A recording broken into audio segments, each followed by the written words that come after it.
Ma'am, kamera lang tayo, nag-record tayo.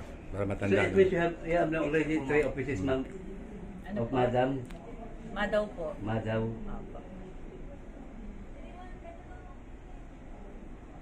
Okay.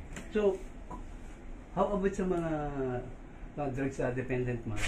Mga drug dependents, we have this counseling for them. May 24 sessions, may 3 sessions. Depende po sa assessment po sa kanila. Meron tayong low risk, moderate risk, high risk. Depende po pag low risk, 3 sessions lang. Pag moderate risk, at saka moderate risk is 24 sessions. Pag high risk, nire-refer po namin yan sa DOH accredited physician for drug dependency examination.